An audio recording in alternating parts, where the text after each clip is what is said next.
All right. Well, thank you all for being here today for this relay of Forwarding Horizons, a conversation with migrant worker rights activists from Singapore and Hong Kong.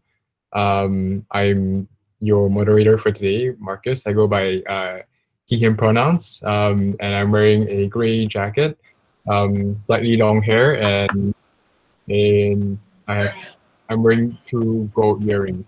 And so today, we are very happy to be joined by migrant worker rights activists from two cities, Singapore and Hong Kong.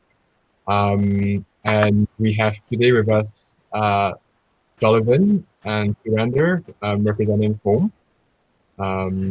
We have Terry, Fifi, and Kat representing the Migrant Solidarity Committee, MISOCOM, from the Autonomous Road A from Hong Kong. And we also have Denise, who's representing Cheong Lane and PrintHow. So just a few sort of notes before we start the panel today. This meeting is being recorded, and it would be disseminated for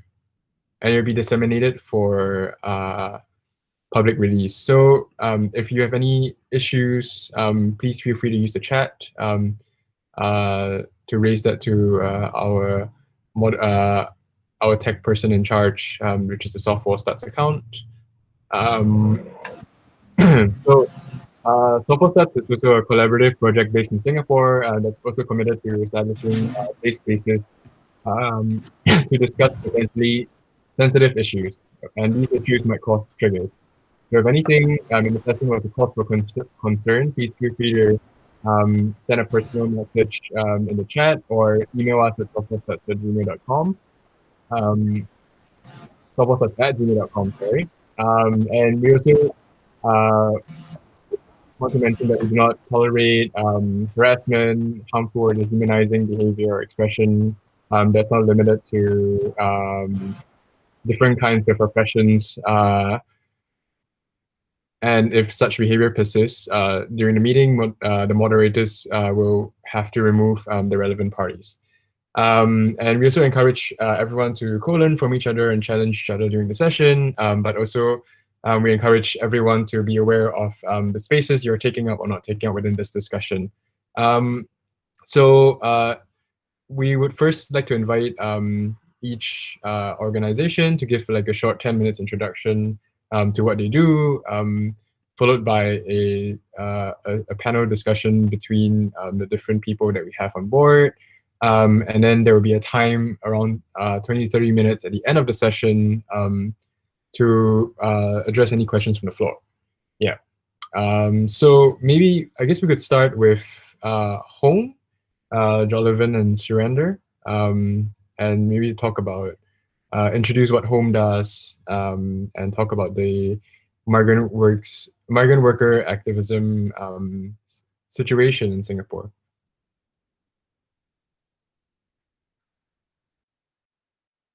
Joe are still mute. Okay, yeah. 10 minutes, right? You said? Yep. Okay. Yeah. Surinder, feel free to jump in also. Yeah.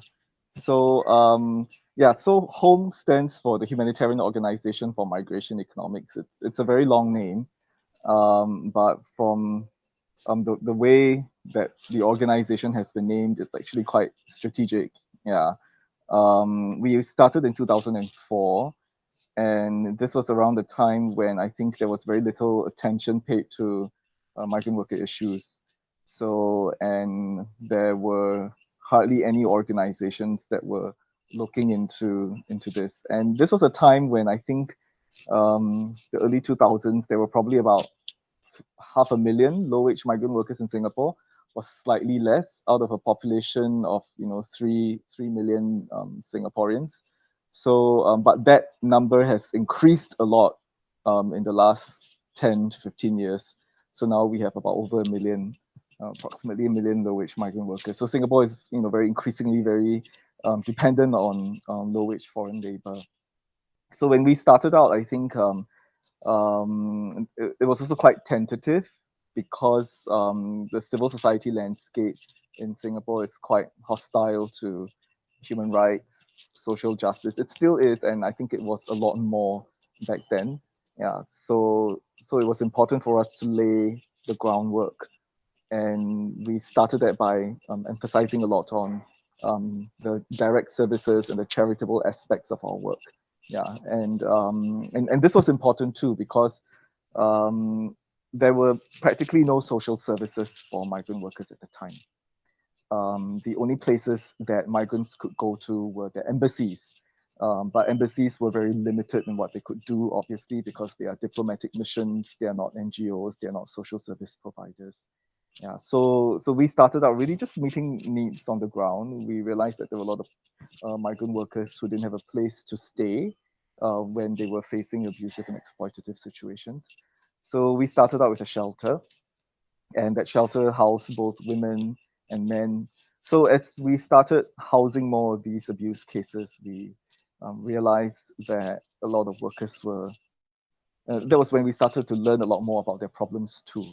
Yeah, and we started to get involved in providing legal aid services, providing employment advice, doing mediation, and of course assisting these workers to file their employment complaints with the Labour Ministry in Singapore, which is called the Ministry of Manpower. So we learned a lot also about how the bureaucracy responded to their problems and their challenges. Yeah, so often a lot of laws look very nice on paper, but in reality, how it's enforced is always inconsistent or it's weak.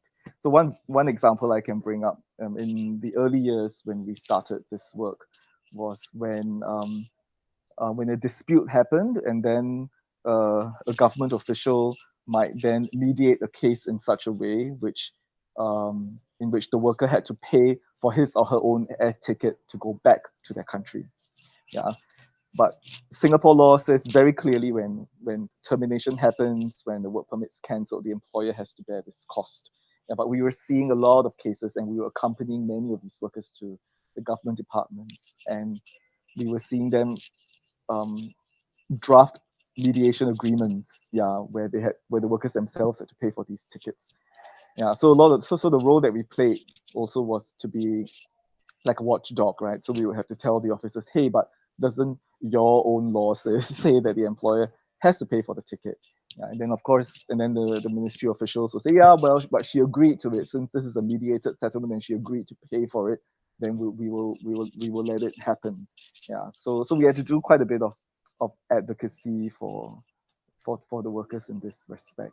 Yeah, so we learned a lot of things on the ground based on the help desk services we were providing, the shelter services that we were providing. Yeah, and the more we learned, the more we realized that a lot of the structural inequality and injustice had to be addressed. Otherwise, there's only so many workers you can house. There's only so many workers you can feed. So what um, can we do, yeah, to effect change at a macro level? Yeah, so that's like the employment, the shelter, the legal side. But then we also wanted to go into skills training, yeah, because a lot of migrants there was a huge demand, especially among domestic workers, for things like computer classes, English language classes. So we started with a skills training program, and it also provided us with an income stream. So we were able to, in some ways, sustain our work by charging migrant workers fees to these classes that we were organizing. So that in some ways helped make our work sustainable. So in addition to providing skills training and making our work sustainable, um, it also helped build a sense of community, yeah, among the migrant workers themselves. Yeah, and this was important for our outreach and providing social support, yeah, among the workers. So this is one aspect of the work that we were doing, and then we also tried to dabble with like starting an employment agency, yeah, but that didn't quite work out. So we wanted to do an ethical employment agency, yeah, but we realized that yeah, it was almost impossible, yeah, because the structural barriers were just too great. So we ran that employment agency for a while, yeah, and then so after a couple of years, we closed down and we scrapped that idea, yeah. So we also got involved in like campaigns. So we had like a day of campaign for domestic workers, which led to the legislation for weekly day off being passed in 2012. Yeah, but that legislation is still very poorly enforced, and in fact, many employers can still not give weekly days off to domestic workers. So there's still some work for us to do there. And we also campaigned for an anti-trafficking law in Singapore, and that was passed in 2015. Yeah, so a lot of the work, so we try to be as comprehensive as possible in how we approach the issue. So through a combination of direct services, advocacies, skills training, we also get involved in some research. So a lot of the cases that we see, we will document them, and then we'll try to raise awareness of them by publicizing them through the media, whether it's traditional media or social media, and using them as material for us to say that a lot of things here in Singapore need to change if we want to make lives better for migrants. So this in a nutshell is what we do and what we've been doing. Surinder, is there anything that I missed out or you want to add? Maybe I can add a little bit from a different perspective as a newer member of Home. So firstly, my name's Surinder, my pronouns are he, him, and I'm currently wearing a black t-shirt and posters on my right and a disheveled wardrobe on my left. As a new member, I guess, I kind of saw when I was, a student and I was looking for a place to intern, right? And I was looking at different spaces in civil society to put my weight. And I saw the migrant labor space interested me because it's a community I don't actively engage with, and I hear a little bit about the struggles that they go through, but I didn't know enough. So it was, at that time, there were only two organizations, Transient Workers Count 2 and Home, that were, I guess, focused on advocacy. And as somebody who was about to do a thesis, I was more interested in advocacy. But I think now what we see is a proliferation of migrant labor groups, and they aren't the only two groups doing the kind of advocacy.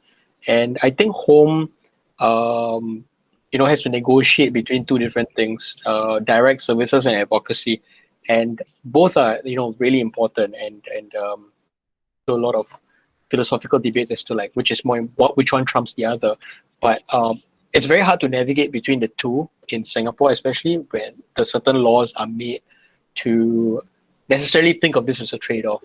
One example is the IPC status, which is the status that you require in order to get tax exemptions for donations.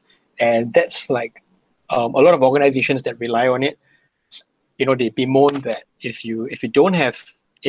they go too far, they could lose the IPC status because there's so much discretion to it.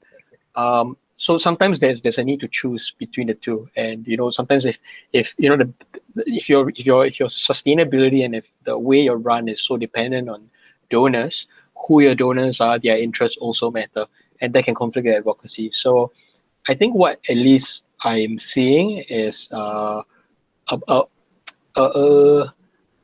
proliferation of migrant labor groups or groups that are more willing to stand in solidarity with migrant workers and advocate without providing direct services. And they are not necessarily groups that are reliant on charity or reliant on donations. And that's, I think, one sense of optimism that I see, and one possible path forward that we can talk about later. But I think that's about. I think Joel did an excellent job in like summarizing so much. Yeah.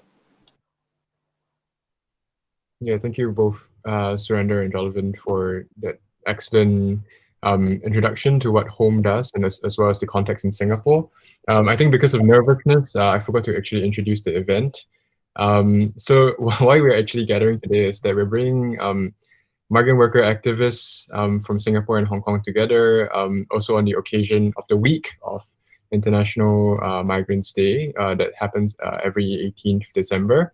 But also, we are coming close to the end of a rather tumultuous year with the pandemic, but also social movements and court cases, high-profile social discussions around migrant workers, and ways in which their lives have been affected by these multiple crises. And I guess in bringing migrants in these two cities is also a way to think about how to find solidarity between activists uh, across borders, but also across different social issues and constituents. Yep. So maybe I'll hand the time over to Misocom, and they could maybe introduce their work from the Hong Kong perspective. So, Kat, Fifi, and Terry? I think. Okay, Yeah. hold on. This is Terry here. I'm wearing a black T-shirt with a pink label on my breast, and to introduce the Migrant Solidarity Committee, or what we call ourselves in the SOCOM, let me first share a document with you guys.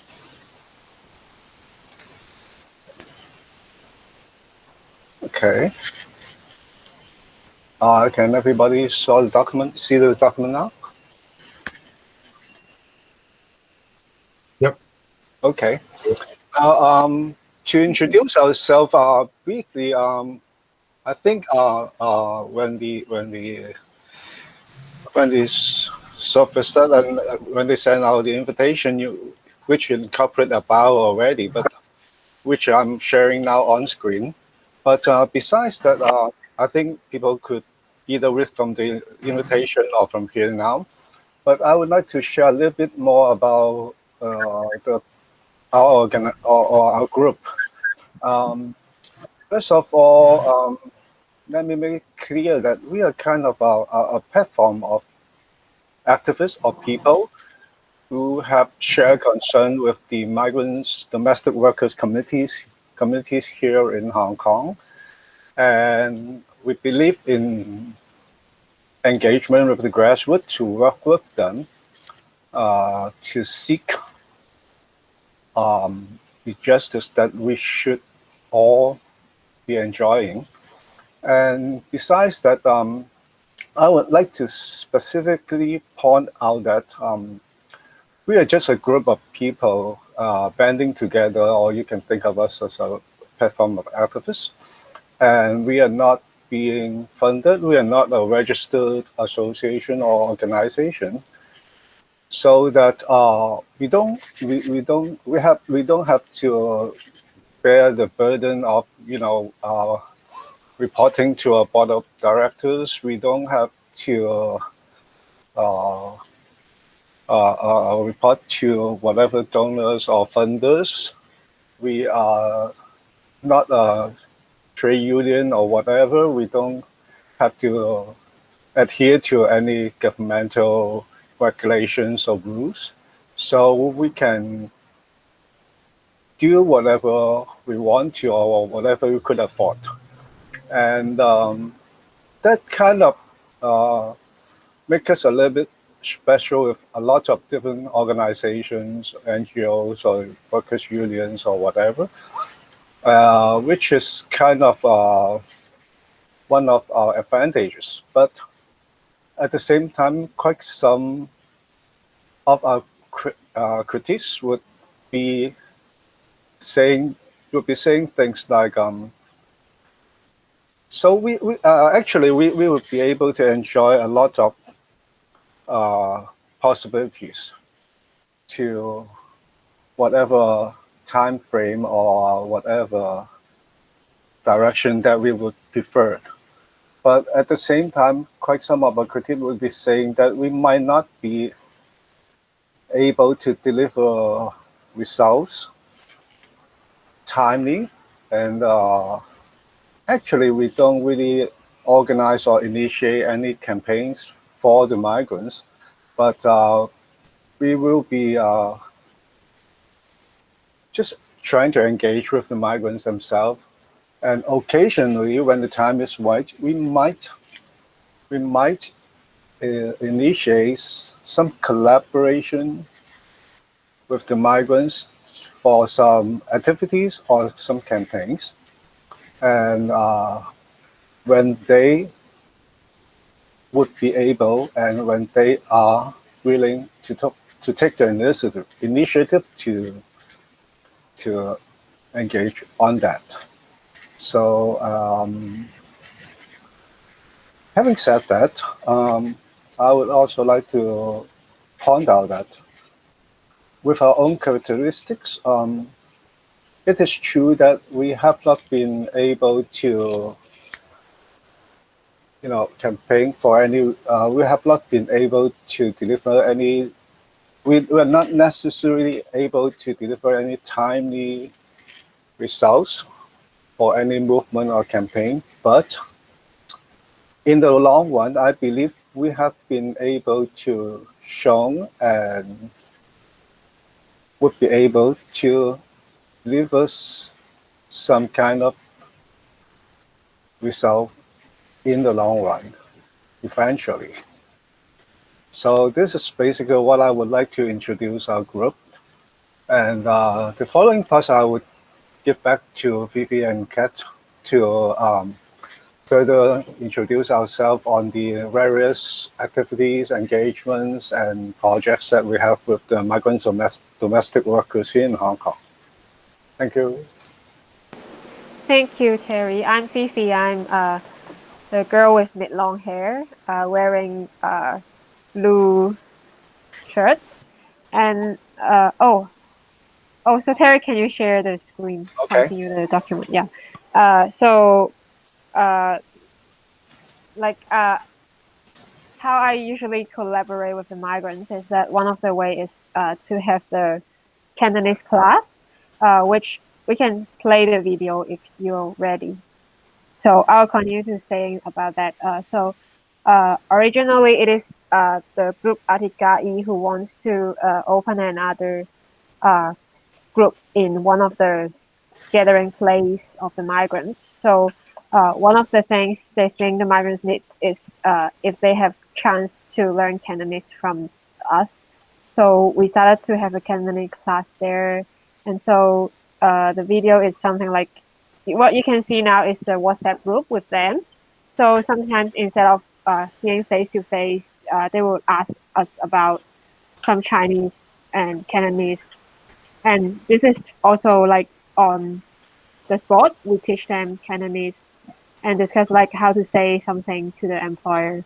And like because of the pandemic, so now we are having some kind of video to teach the Halo Cantonese group. teman-teman, saya Ivo dari JBMI. Saya Vivi. Ya, kami di sini ingin sedikit memperkenalkan istilah dalam bahasa Kantonis yang berkaitan dengan coronavirus atau COVID-19. Cái mô tả câu hỏi là dịch bệnh epidemic. Dịch bệnh. Yeah. No. Thank you, Terry. Artinya situasi. So there is some kind of visual examples for everyone to understand a little bit about what we are collaborating. So another one is the media work. So Pillar is the alliance of the migrants, and they are having Facebook page to share different information to the migrants. So they will invite us to talk about like maybe our views on the migrants issue or to provide information of what is going on like in Hong Kong. So this is one of the making of, I don't know, a little clip. 覺得你想我講呢樣嘢係因為啲乜嘢？即係點解你覺得？點解你唔自己講想？如果我講嘢平時我都係咁樣講啦，我哋個部分而家都係會諗到，原來有香港嘅人都唔係全部都想。我有啲香港人都係有啲可以了解我哋咁樣。就算啱啱呢個部分你講，我講咗其他嘢，你覺得啲姊妹睇到佢哋都會知道呢樣嘢？其實又唔使所有嘢都叫我講嘅。算啦，我同 Vivi 講嘅。Yeah, so some of the clips, like a little bit information for you to know, like the relationship between us, how we collaborate. So I don't really remember what are we discussing on, but it's something like she wants us to talk on the video, but I think it's rather better for them to talk on by themselves and not I'm talking about the things. So I discussed with them why she wants us to talk about that, or like what she expects, and then I also like respond to them what I think. So it's something like this.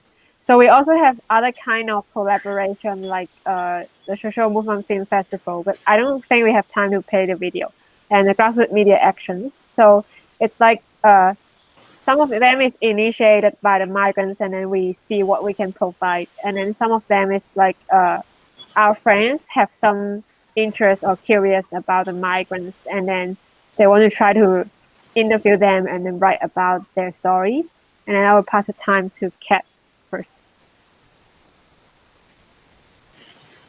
Yeah, so about the grassroots media action. So every year, actually, it is just like a little bit like a how to say that they organize some workshop for the participants to join in, and then those participants will be distributed to different grassroots organization, but to write something, some media, some journal about that organization, but not only write something about them, but engage in that organization, so so that they can understand the organization better, and then to try to write something from their perspective and for the needs of that organization. You know, most of the time, a lot of NGOs, they don't have time to tell people what they are doing. So it's better if they have some volunteer can write something for them, but also in the approach about media. So if in migrant solidarity group, so every year we also have some participant come and write something about the migrants. So here, that two links are some of the articles that the participants wrote about migrant domestic worker. And then they are actually they are the media, but at the same time they are not only the media, they also the insider. And then so they will write something from their perspective. So for example, there is a participant, she's very curious about the Indonesian language and the communication with their employer. So she writes something about these from this perspective. What will you discuss with the employer if you if your employer can understand the Indonesian language, something like that. And then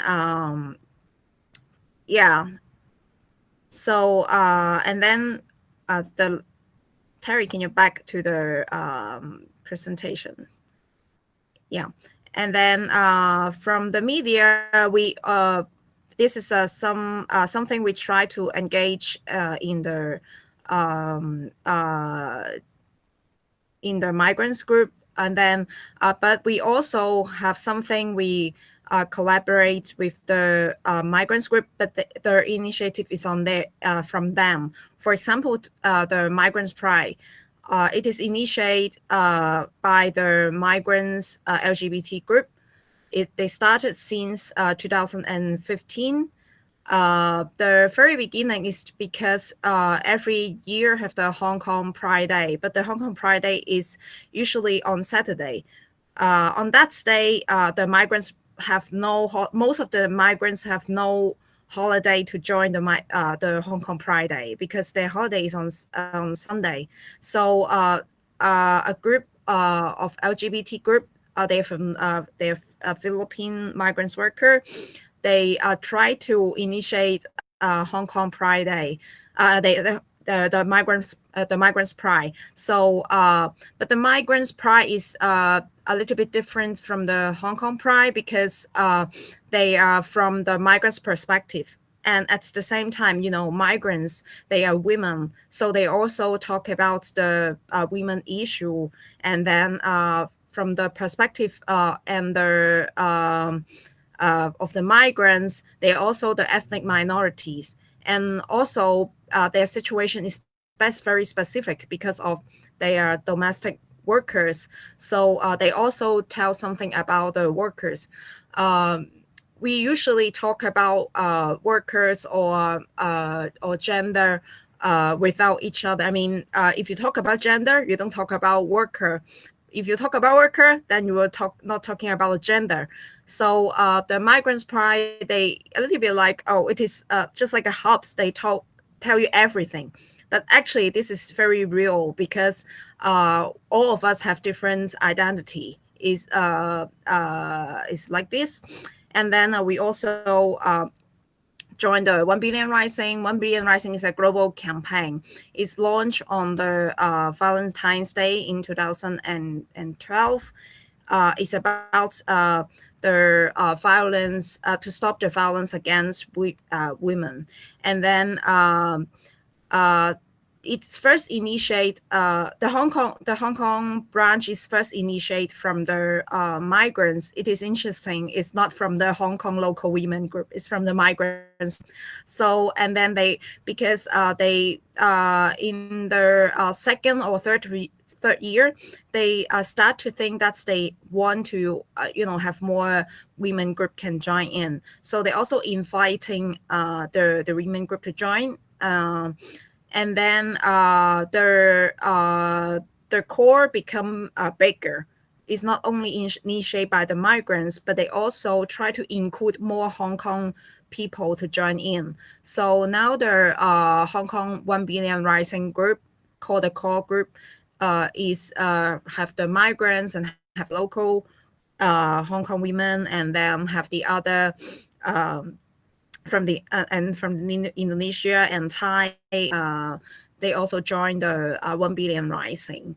So maybe we can share the websites from Migrant Pride, and also the can you Terry, can you open the website of Migrants Pride? Yeah, because it is already the 6 years of Migrant Pride. So we try to we think that this is quite important. So we try to have a website to archive all the statement and the photos and everything about the Migrants Pride. So it is one of the things that make people try to make appear for the people. And then yeah, so but this year is more difficult because of the pandemic. We are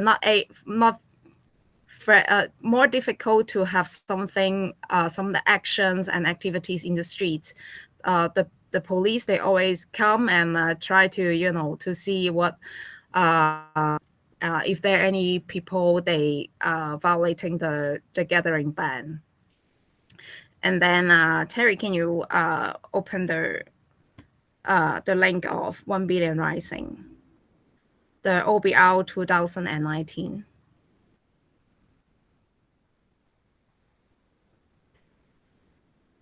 Yeah, so this is the page of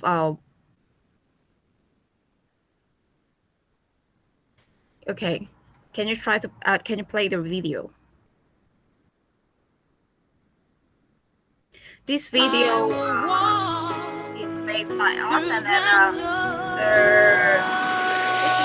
this is a song using the international song, and then but put the lyrics of yeah, it's the introduction. if they need to make change, the change have to be done in the country. So after, even they go back home, they still keep struggling.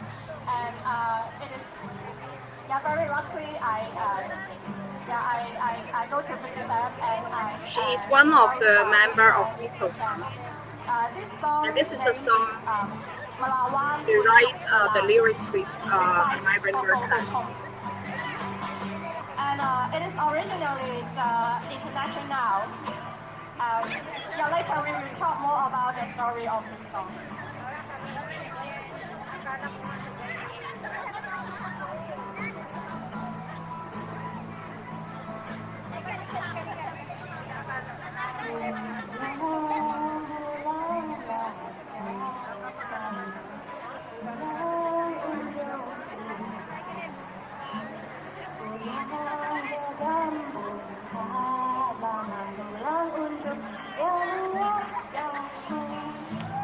Yeah, Terry can stop here. We can share the link for you so you can see the video later. So this is some of the way that we engage with in the migrants movement. So yeah, this is that's all our introduction. Yeah, thank you for sharing, Miso. So maybe we could move on to Denise from Cheong Lane PrintHow. Denise, are you ready? Yeah.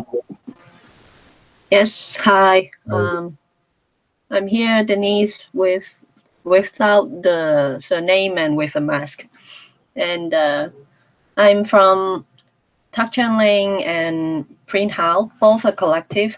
Cheong Lane, I get to know the network of migrant domestic workers in Hong Kong because of Misocom, the friends from Misocom. And it's back in around 2011 and 2012. And hey, that's not true. Hey, Denise, that's not true. You met the migrants during your stay in the HSBC in Occupy Central. Yeah, but I don't have any network to their organization or their unions. I know some of them like individually.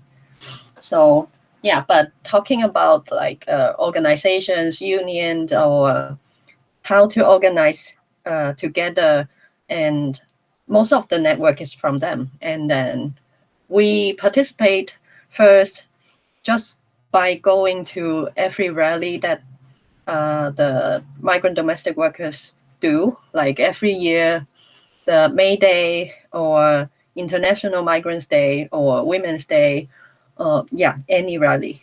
And from the interaction with them, I think me and my friends feels this very energetic group of people, even though they are under very difficult circumstances.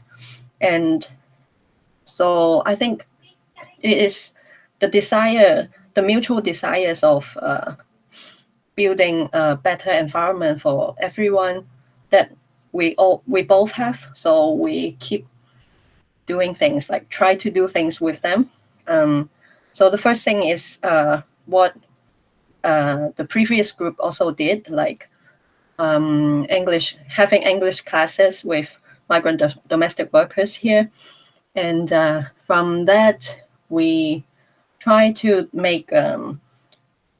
have some twists, because me and my friends always have this kind of interest in cultural intervening.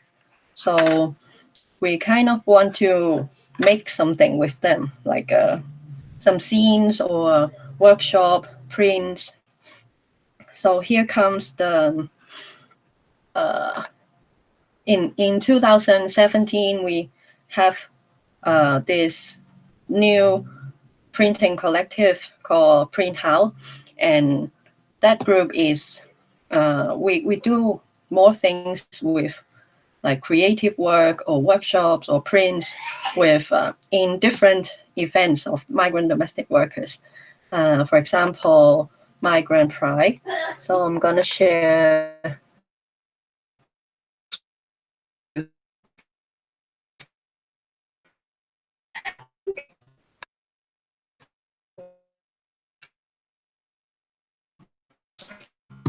story.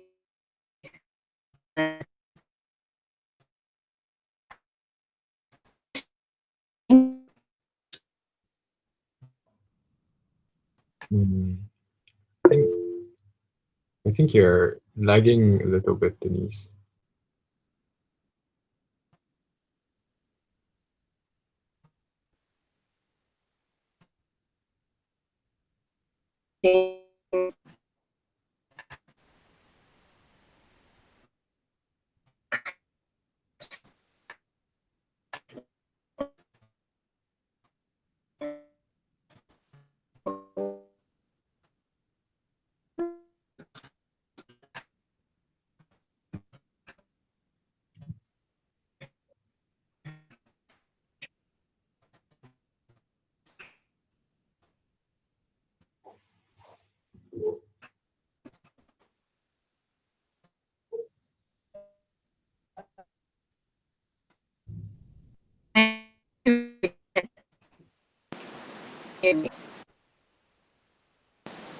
Dennis, can you hear us?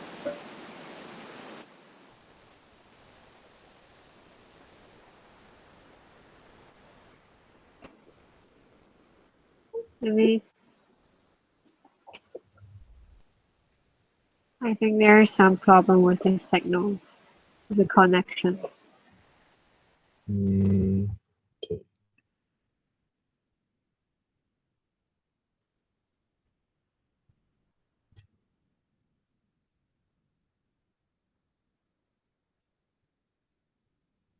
No, so I think maybe while we wait for Denise to get on, we can maybe proceed then to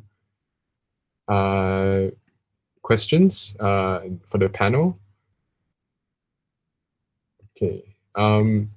So perhaps you know, as we can see from the presentations from Misocom and Home. Oh, Denise is back. Hi, Denise. Hi, sorry. Hi. Technical problem. Okay, I'm gonna share this screen so that you can see what we did with them.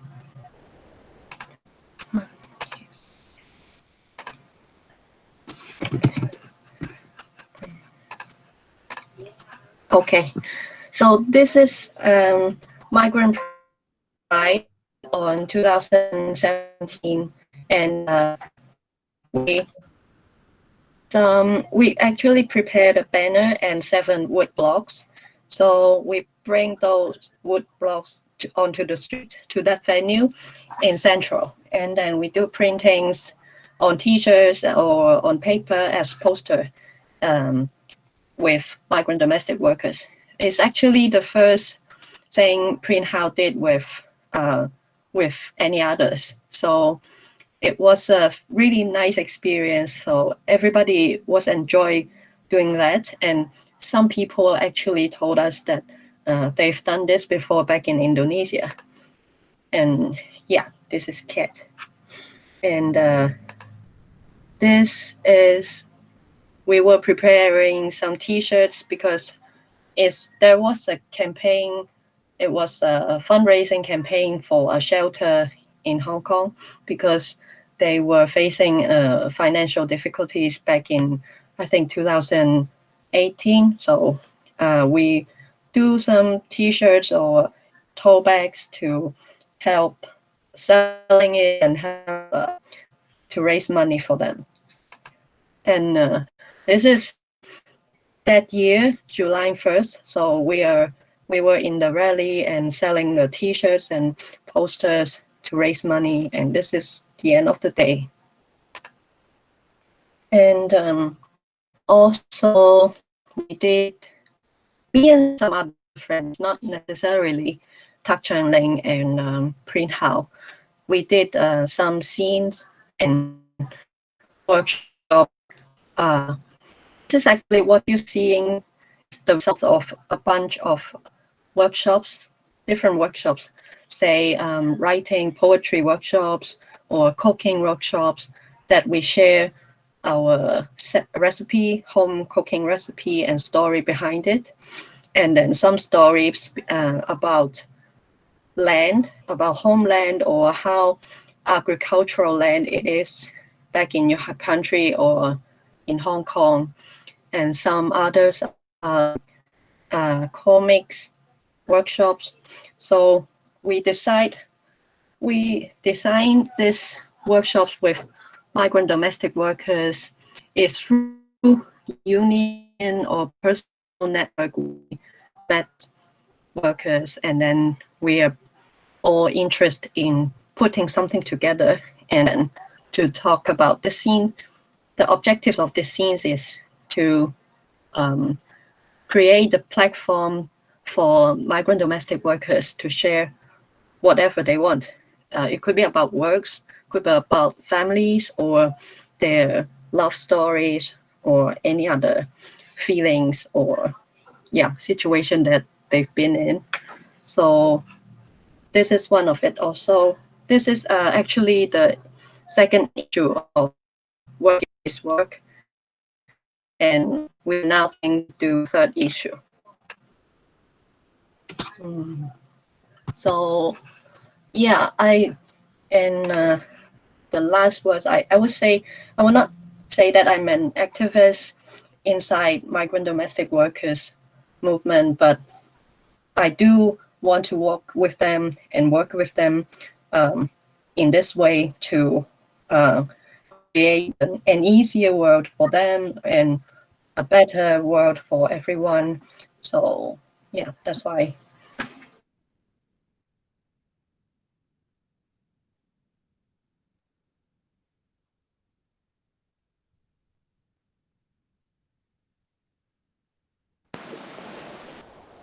Dennis, are you here?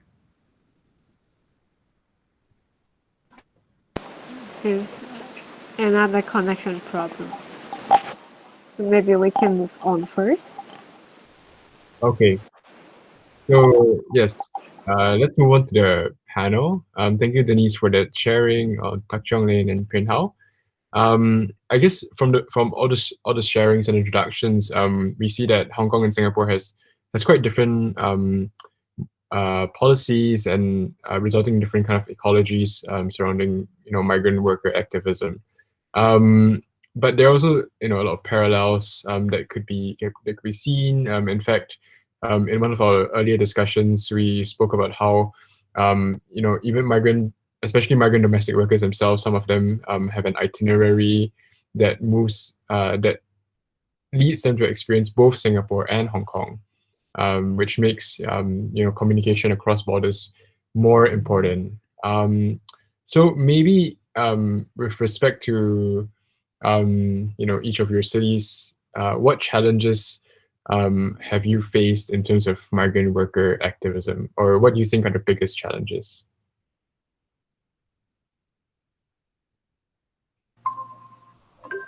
Oh. Hi, Denise. Actually, I may go like this on all the time. Please go on with me. Yeah, no worries. Do you want to maybe finish your last sentence? I think you cut off before Where am I? your conclusion. Yeah. Okay. I said my last note is I don't consider myself as an activist.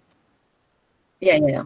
As an activist within the migrant domestic workers movement, but I would want to be a company with them and then to work with them in different projects so that we could pursue together a better places for everyone.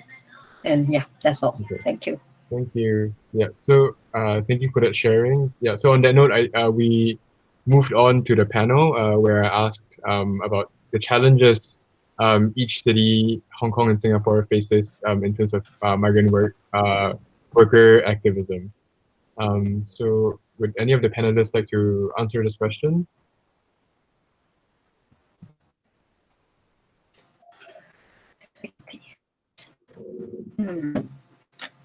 Well, actually, what I said about I get to know this community because of Misocon is true in some way. And every time I go to their event, like any migrant domestic workers struggle, I see similar people, like very little local people would present themselves there. And yeah, every time I saw is people, friends from Misocon, and sometimes from this organization called Open Door. And they are more like employers of migrant domestic workers. That is their subject of organization. And so, yeah, there's very little people who would pay attention to migrant domestic workers in Hong Kong, although they are really a large number of workers here, and they participate every time.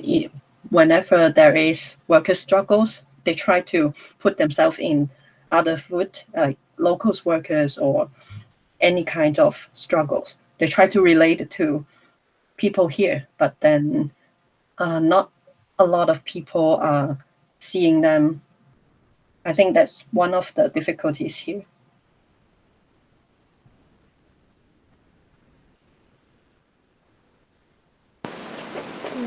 I think like a little bit add on is that because like within the migrant workers community, we are not the one who are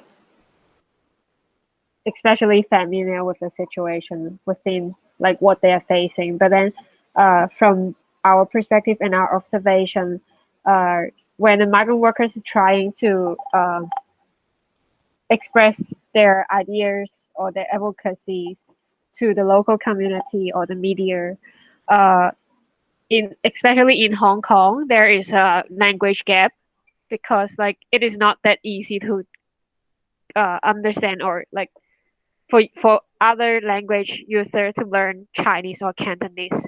So it is very easy that all their advocacy or idea are trapped in their own community, and this is one of the reasons, but it is not all the reason, because the mainstream media are not really taking care of their perspective. Their reports are mostly from locals, local ideas or perspective, or employers' perspective, and they don't really put many efforts to understand or to explain to the readers what is going on within the migrant community, or what is the migrant workers are facing. So I think this is something that from our position, what we can observe, some of the challenge of their activism.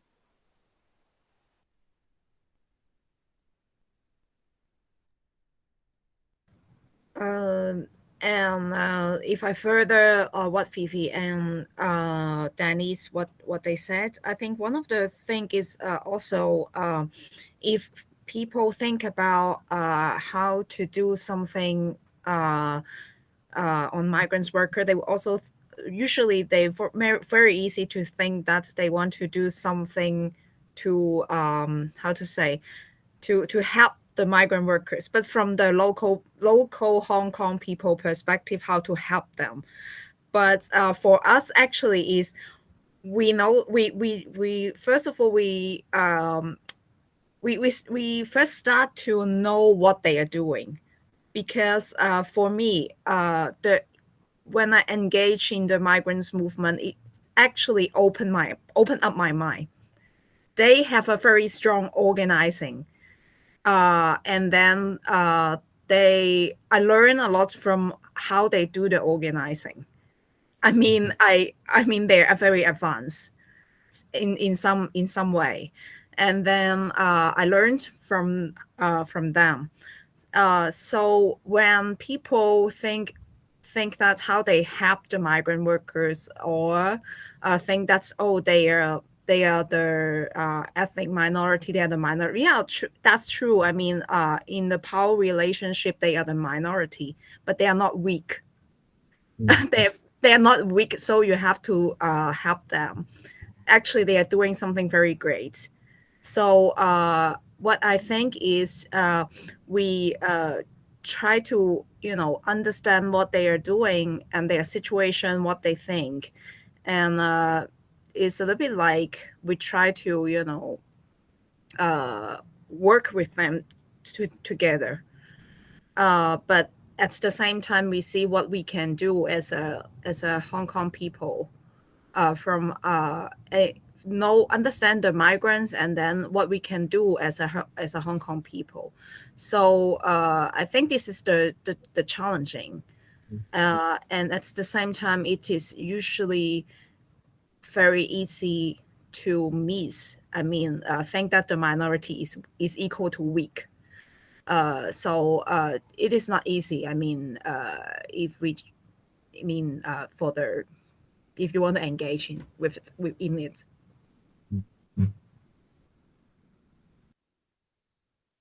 Surrender, I see you've raised your hand. Yeah, I guess just to like jump on like some of the points raised also, and to like inform, I guess, my perspective of the Singaporean context is there is this, I think, sense of thinking of I mean, xenophobia in Singapore is no stranger to anybody, and there are two types of xenophobia. So like one xenophobia that goes to your white collar job migrants, and that has to do a lot with just people call it co-ethnic racism. So for example, the Singaporean Chinese can be racist against a PRC, or xenophobic against somebody from the People's Republic of China, and Singaporean Indian can also be racist or xenophobic against somebody from the subcontinent, and that has to do with a lot of other things. But I don't want to get into that. To talk about more low-wage migrants, there's a sense that they're second class and that they are not quote-unquote civilized. So the xenophobia tends to come from there, and I think it's a very deeply rooted impression, I think, and we use it all the time. Third world country and first world nation, we've had a lot of even like very established politicians, or even like statespeople who've called Singapore being a first world country with a third world citizenry. And so they reproduces this logic of civilization, which is deeply colonial. And I think this feeds also into activism sometimes, and it feeds into a lot of the work that we intentionally do that's good. But it sometimes reproduces all these toxic, and I think they're incorrect, and they are very harmful ideologies. So sometimes I think that can manifest itself in the charity space when you and I think that's sometimes the danger and the risk when you're doing charity kind of activism. And if you're mixing up direct services and advocacy, sometimes we lend into that kind of logic where we are there to help them, rather than seeing it as more of a co-creative kind of relationship, and kind of like how can we be facilitators, because we do have privilege here as citizens. We do have privilege, and we do have certain social capital that might be more resourceful, but they also have a lot that we can also learn from, as you mentioned about the organizing capacity and all that. And I think sometimes it's lost on a lot of us because we haven't built enough capacity we haven't built enough space or capacity to hear that out, actually, to listen to that. And I think it's particularly prescient in the Singapore context, where the space for interaction, the space for speaking, actually, for a migrant is incredibly, incredibly constrained. They use deportability as a tool. So one is, it's two levels. One is with the working class in general, with workers in general. The right to strike was lost. The right to assembly is also more or less non-existent. And so these things, it hurts all of us, working class, right? But what doubly hurts migrant workers is the deportability. And I think that tool is being used. For one, they're transient workers, right? They can't even, there isn't even a route to citizenship for low-wage migrant workers. Unlike your white-collar migrant workers, there is a path to citizenship. From S pass to employment pass, you can perhaps become a citizen one day, become a permanent resident. But if you're a work permit holder, which is the lowest pass, you can't do that. You have to go through another route. And so by systemically excluding them from that, it just makes it really hard. And the other thing is that there's not much transparency in knowing how this deportability is used. So we hear a lot of cases, anecdotes of workers who spoke to the media, or so I mean, they spoke, they spoke out, they said something, and somehow because of surveillance, because of reportage and the way that our media works, next thing you know, we find out that they are struggling to come back to Singapore. One tool we know is that there is this employer feedback tool, which they can comment and say that this worker, give back critiques and all that. So it's not really a blacklist, but it essentially functions that way, because when you leave such a remark and you don't even know what the remark is, and there's no way the worker can verify it, it just, nobody wants to hire you, especially when so in Singapore right now, we have about 900,000 to about 1 million migrant workers every year, and out of a population of like 5-6 million. And you can understand like how little bargaining power one migrant worker would have. So yeah, I think that's where it's very hard to I think broach that kind of facilitator relationship as I guess Singaporean activists. It's sometimes hard. I think the challenge for us is to create that space and to fight for that kind of capacity. But sometimes when there's immediate needs or whatever, it's like, what do we do now? So sometimes the harmful, I think, like helper kind of relationship sometimes manifests itself.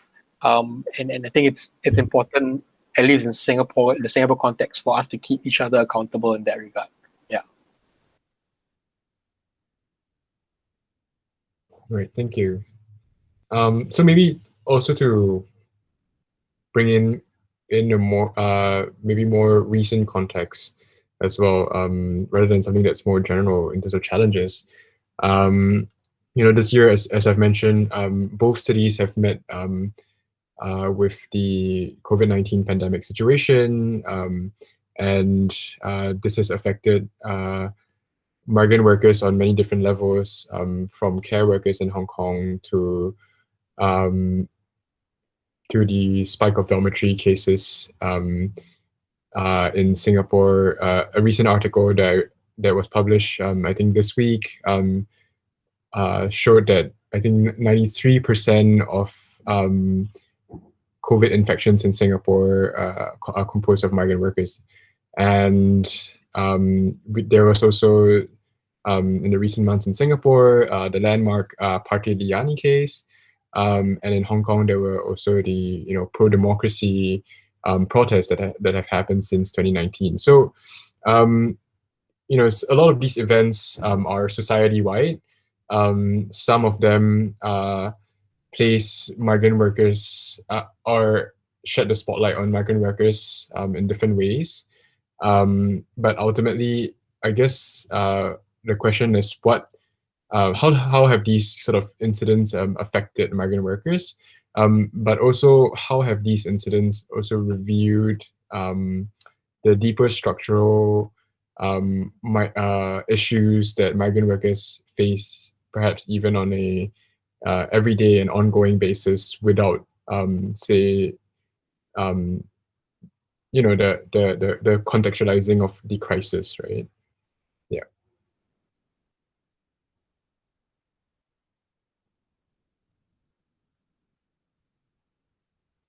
I think I can give a little bit picture of like how it Hi, affects. Denise here. Yeah. Denise, continue.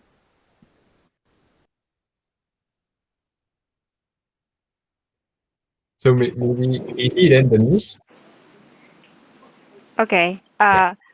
Okay. So basically, like since the protests, the anti-extraditional protests from 2019, and then it continues with the COVID-19 now, it actually make a huge effects on the migrant workers, because there are the number of migrant workers who can go out on holiday or take their holiday. The number shrinks a lot. because starting from the protests, because the protests everywhere in Hong Kong, and then it is very usual tactics that the on like Sunday or on weekends there are huge protests, and then the traffic will be heavily affected. So the migrant workers started to not being able to leave their home too far because they might be having troubles if they cannot take the right traffics on time and going back to their employers. And also there are many employers use the protest as an excuse, saying that it is very dangerous outside, so you cannot go out for holiday. And so with the pandemics, also many like even the Labor Department in Hong Kong, they even give appeal to the migrant domestic workers, asking them to stay in their employer's home and not going out for their holiday, and ask them to rest in employer home, which for most of them is actually having no rest. And so this not just add on the heavy mental distress for the migrant domestic workers because they don't have a good rest for like 7 days every week, and then they are also having no chance to socialize with their own fellow workers. But this also make the organization or the activism more hard because for the migrant self-organization, like many of their members may not be able to come out, and then so many of the way that they teach others about their own rights or like about their labor rights and then or about the law is not that easy to continue as before. So these are some kind of effects, and also like in Hong Kong, because in Singapore there are huge outbreak in the dormitory cases. In Hong Kong there are little outbreak, like several boarding house of migrant workers also have the COVID-19 outbreaks, but it is not really that serious compared to Singapore. But like every time of this happening, the society are stigmatizing the migrant workers. Like, for example, the outbreak is actually happening in the boarding house because the dormitory is too crowded. There are no regulation, or like maybe some of them are even sharing bed in the boarding house. That is why the COVID-19 outbreak amongst the migrant workers somehow becomes serious. But the media or the government will be targeting those migrant workers who taking holiday outside in the park, saying that because they are gathering, so it is easy for them to be the virus carrier, but which is not the truth. So they are frequently being stigmatized during the pandemic too.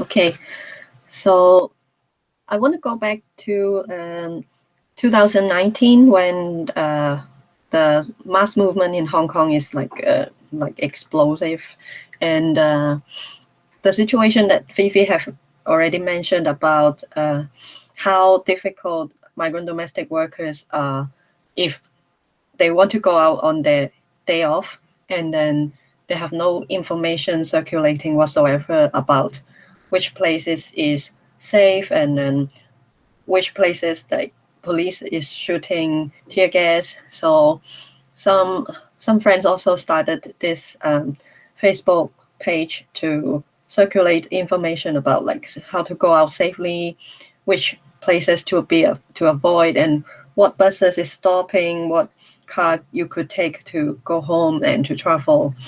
And but then there is also some other challenge between like within last year is that people in power, they try to encourage migrant domestic workers to point their fingers to the employers or the employer's family, to say like go fingers on them, saying they are going out to protest, like these are the people who are against the government, so that they could if you give them this information, you could gain an amount of money as a prize. So and when local people get to know about this news, like about this thing is planned, and then they were so worried that the migrant domestic workers in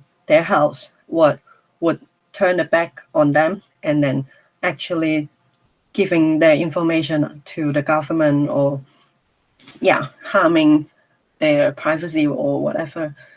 And all of this happened, and this actually is creating a huge crack between like locals and migrant workers. And the reason of that is not only is not creating in one day, like, because most local people and the migrant workers community, their relation,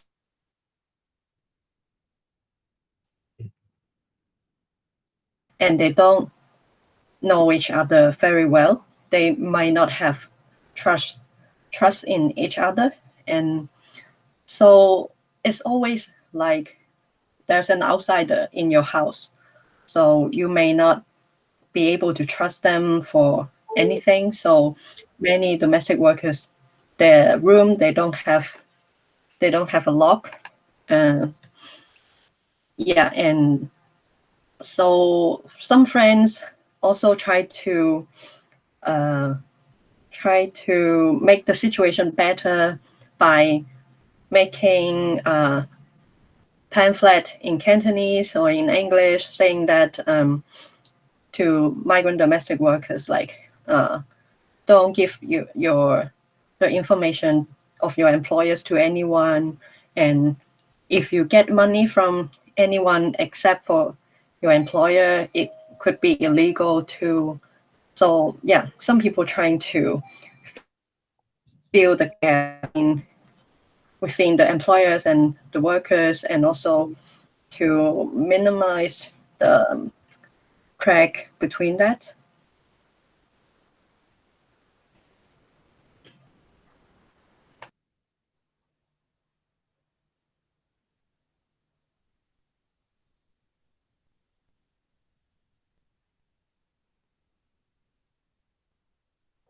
Okay.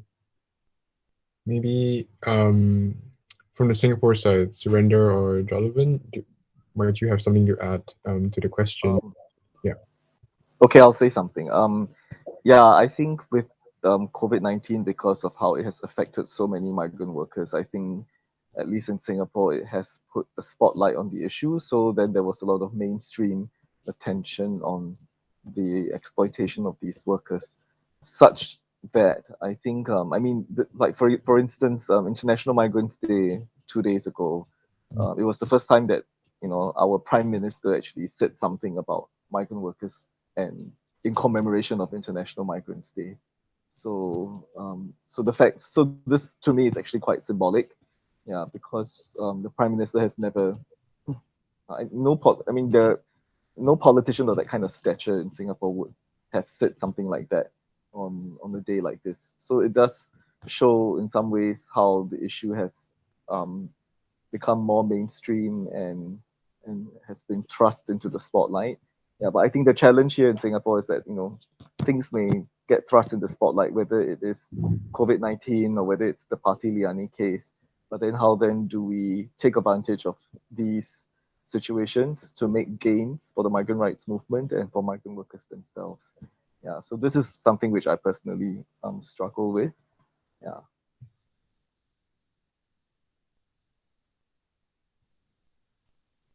Right. So I guess the next question would be also related to context, but maybe thinking about what's the general ecologies surrounding migrant worker activism in both cities, and how can we begin to compare them? So, for instance, in the Hong Kong case, Misocom and Denise showed a lot of different ways migrants themselves organize. But in Singapore, this organizing also takes a different form, maybe in less of a political or sort of quote unquote confrontational mode of organizing. So yeah, maybe you could speak about what are the different players within the migrant worker activism movements in both cities, but also maybe reflect on the kinds of histories or precedents, legal, social precedents that lead up to these this ecology that we have today, you know, in both cities. Yeah.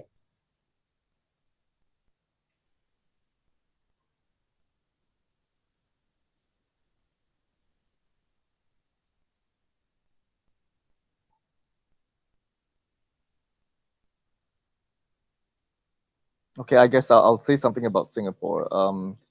I think the landscape here is that a lot of groups tend to be quite charity oriented.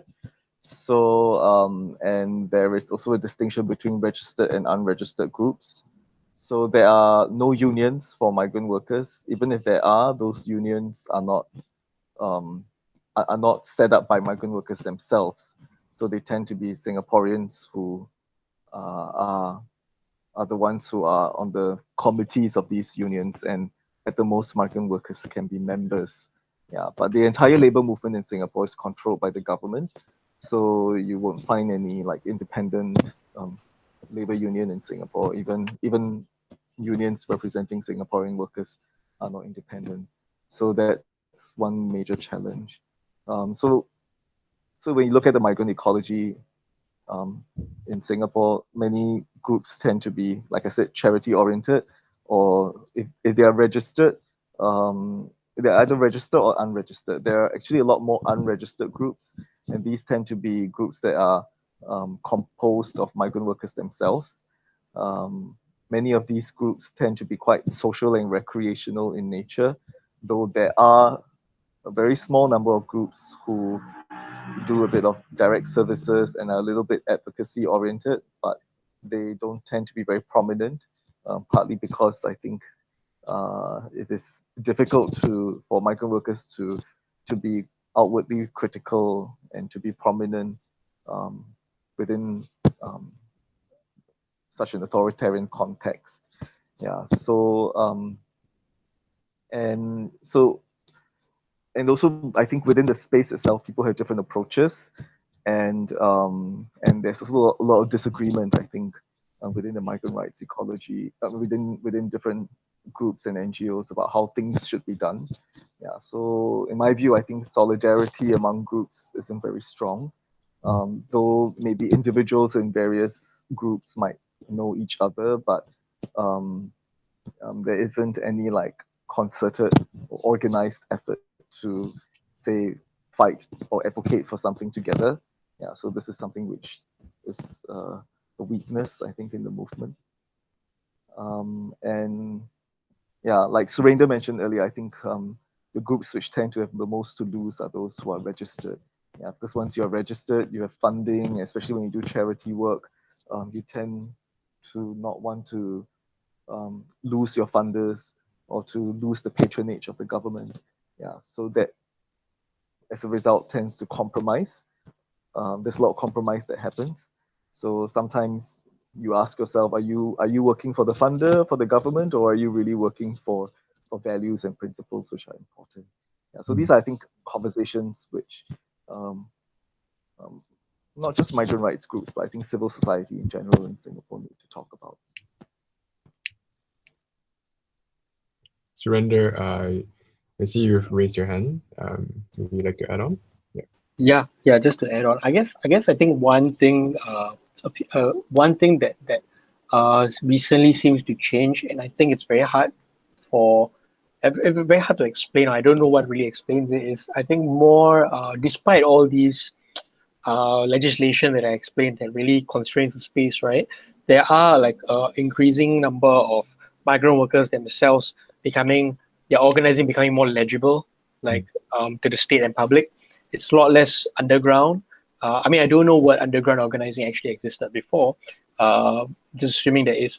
But if there wasn't, right now, I mean, you see a lot more, they're not registered, they're unregistered, but they are very explicit.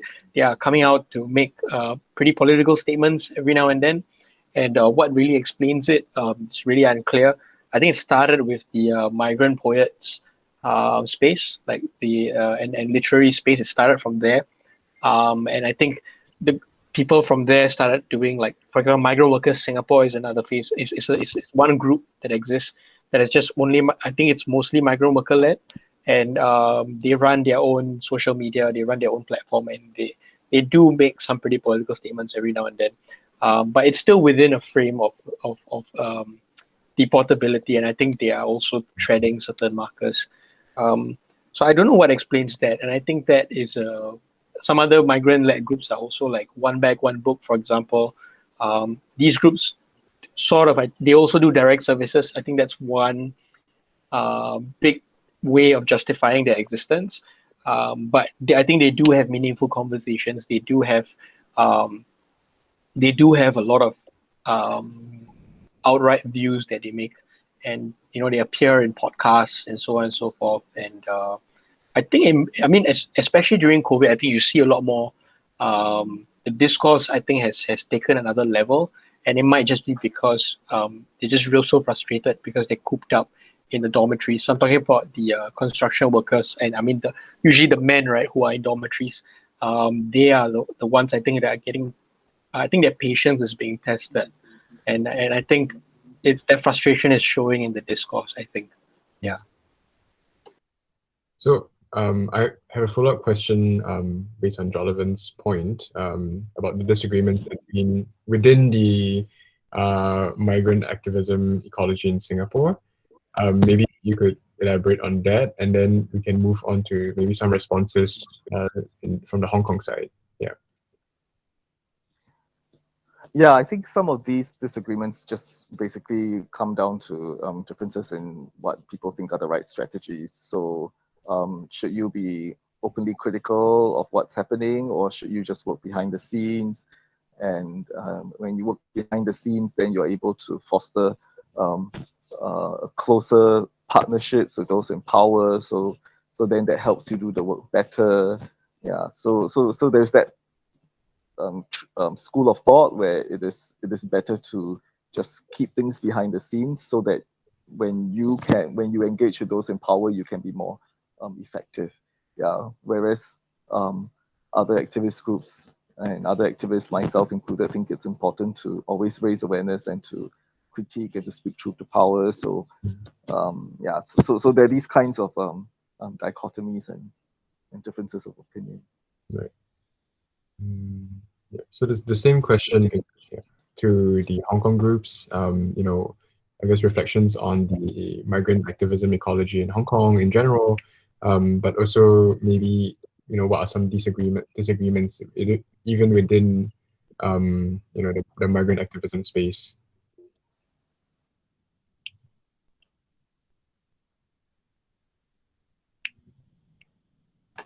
So yeah, I'll talk a bit about this, even though I don't know much about the history of this ecology around migrant domestic workers' struggles. It's only my observation. There is a lot of organization and union that formed by migrant domestic workers themselves in Hong Kong, and it surprised me when I first know that, because I always used short initial BMI. There's a lot of this little union. They're union from different countries, of different countries' workers, and their unions or groups that they're concerned about different things like homeland, their home countries, environment, or women's rights, or Asian migrants workers union alliance, something like that. But then it's only when I came across with this network, I get to know like how self-organized could be, like how strong it is within themselves. And then it's like a whole new world to me. I didn't know anything about this, and I didn't know that they could make use of time like so well, only like even though they only have one day off per week. And so every every day, every Sunday, you see them, and then the organizers or union people, they're having like maybe 3 to 5 meetings. It's always hard to schedule with them if you have workshops or anything. So they're really hardworking when coming to organization. But then I also feel that there's a big gap between these organizations and any like ordinary locals, because they don't have the way to reach out to each other. So what Misocom and some other friends did is really important, and having these kind of events that people could feel more easily associate with, like pride or women's right, actually could connect these different communities together. That's my observation.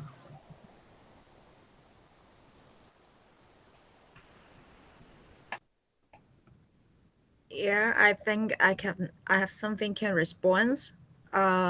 It's like I think I mean I agree what the observation of Danny's, and then one thing I want to add is because I think our situations is quite different from in Singapore, because the migrants here in Hong Kong, they have a very strong network and organization. I think one of the reason is because Hong Kong is very small, and then the number of migrant workers is a lot, and then in Hong Kong somehow have some freedom for them to meet each other. I mean, this kind of things, I think, is something very basic for them to let them have the room to organize themselves. So, but at the same time, if Hong Kong also have some big NGOs, which are charity-based, service-based, they also do something and providing some service for the migrant workers, but they are not doing the organizing for migrant workers. I mean, they are not in that direction. They are providing the service for the minority group. It's that kind of charitable base. And then, so if we're talking about the migrant movement or activism, actually the initiative to organize is migrant workers themselves, not even us. So our position is quite different, and somehow that's why that creates the room that we don't have to, you know, to have a target, or we don't have to make the campaign, because the migrant do for themselves. They do the campaign and they organize themselves. So we can. That's why I think the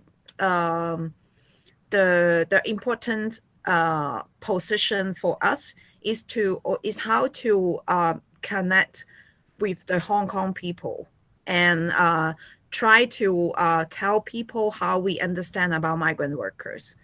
And if there are a lot of stigmatized, we try to, you know, tell them what really happening and the truth and the reason.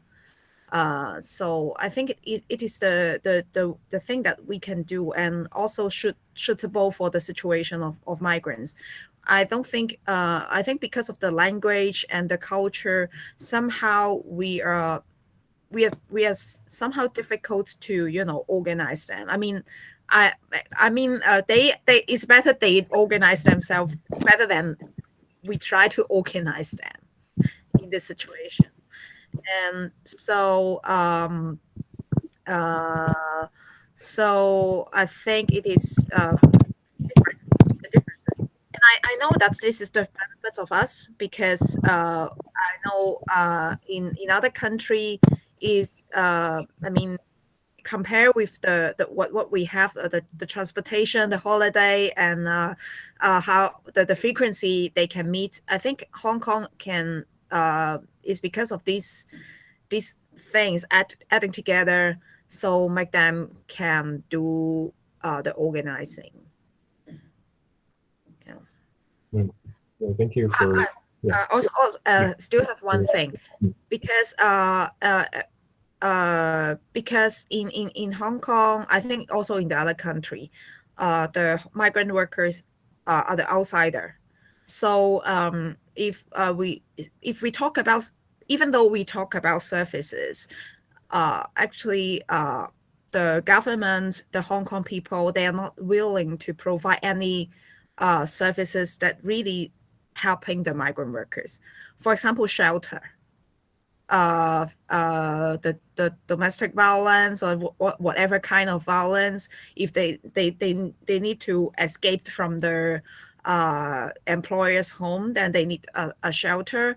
But the government is not providing a suitable shelter for them. For example, they have different kind of issues. So I think when one thing is when we import the so-called imports the migrant workers to Hong Kong, but at the same time the Hong Kong government is not providing the suitable needs for them.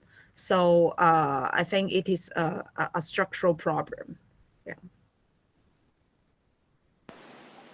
Just or Terry, do you want to add on? Well, I guess I have to raise the awareness that in Hong Kong, we also have some other NGOs or workers' movement organization or people who would try to organize migrant domestic workers into unions or associations. But we in the Misucum, what we did is to try to engage and learn and be with the migrant workers and then translate and publicize what we learned and connect those information or knowledge that we managed to have to our circle of friends. I'm not saying that what we are doing is the only thing to be done, but because with our own luxury, that we could manage to do these kind of things without having to worry about, reporting and responding to a board or whatever funder or whatever.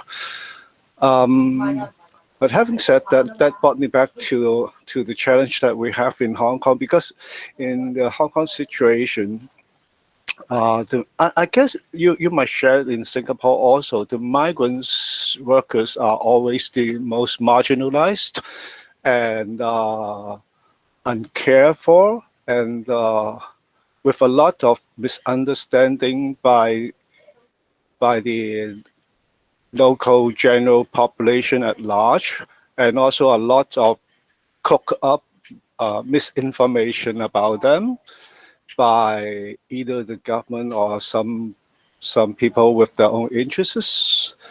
So what we've been trying to do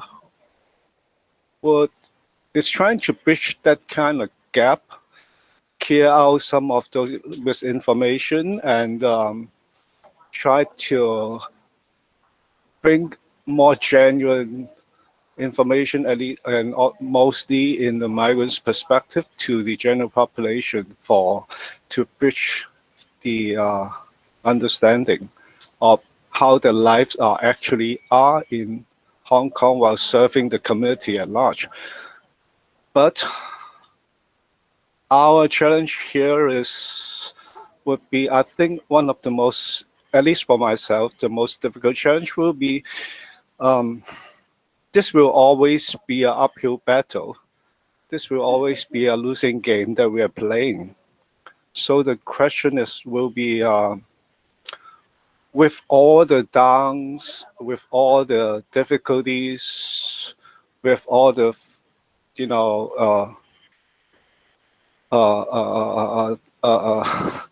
with all these difficulties, how are you going to carry on with doing something that you don't bring about results in imminent near future? And are you going to keep bearing all those downturns and whatever difficulties and hold on to maybe occasionally some of the ups on to, and just keep carrying on. I dare not to say it on to another level. Just keep doing that, and in the long run, you might be able to see something. I don't know. So the difficulty is, are you going to bear it and keep doing what's mostly would be failures or seemingly nothing is being accomplished?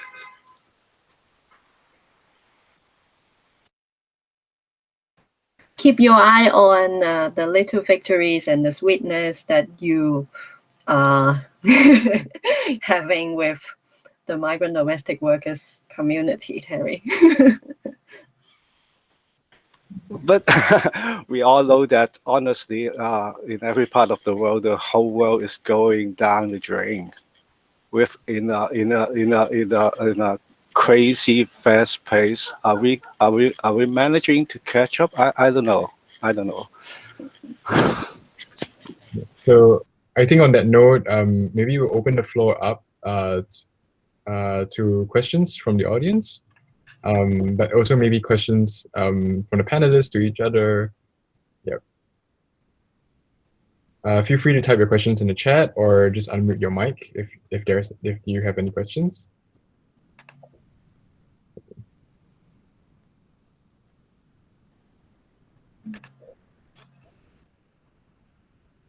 Well, if not, maybe I have another question, and it's about intersectionality. So I think you know, in all your projects and your involvement with the migrant worker movements, you know that you're centering migrant worker issues in gender issues with 1 Billion Rising, with LGBT issues, with the Migrants' Pride, with and you know, also a group like Singapore Climate Rally is also very much behind the migrant workers movement. You know, what does it mean to center or to consider migrant workers with respect to these other movements, right? When we're talking about bringing in, making migrant workers and the issues relevant to the larger society, also relevant to the workers' perspective, like how could migrant worker issues be related to the larger labor movement within your city, for instance? Yeah.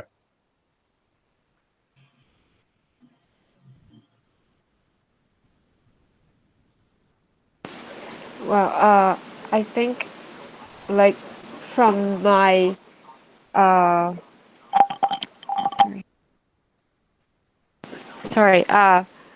I'm thinking like for what I learned from the migrants in Hong Kong, their movement, it's actually them who really provide me a chance to, from their own movement, to see the whole movement like a woman movement, because like they are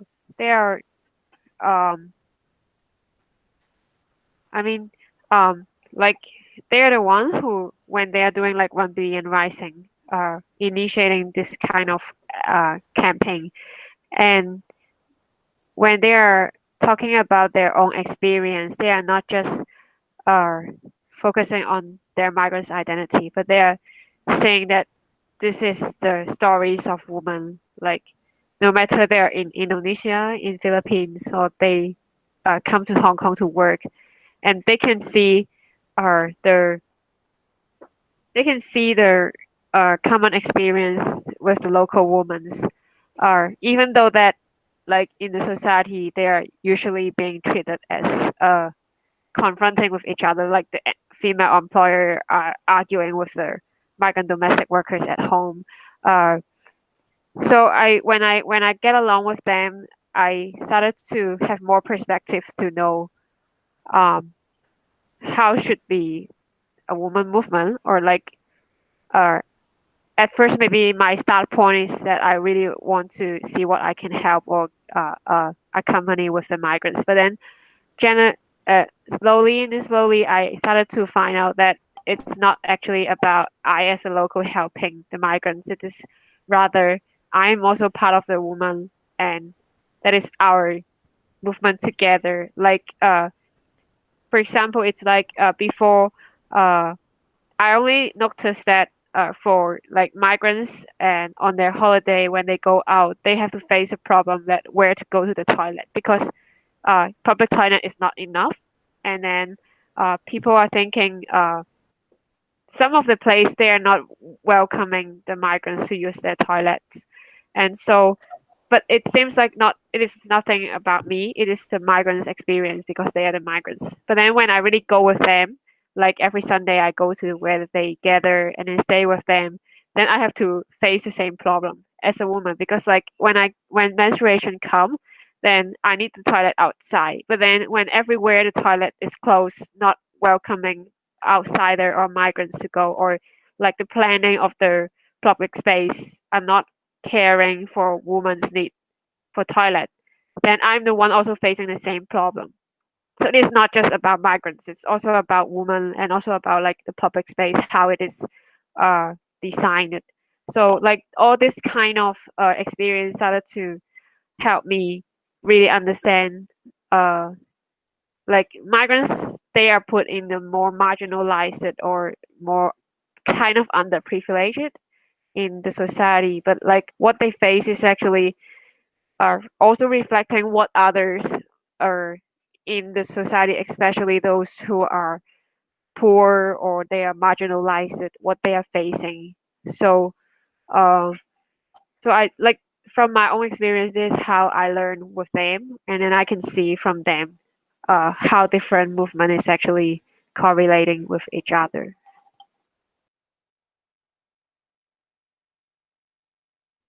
I have a question. Yep. I'd like to know how, like the Hong Kong feminist movement, whether there are any intersections with domestic workers issues.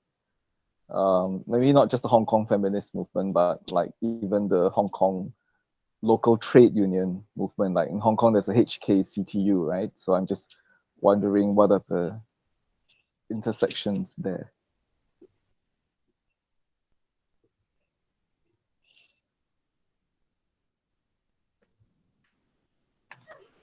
Why are you laughing, Kat? Do you want to answer this? I am thinking how to answer. I think it's easier to answer the trade union part first. You go.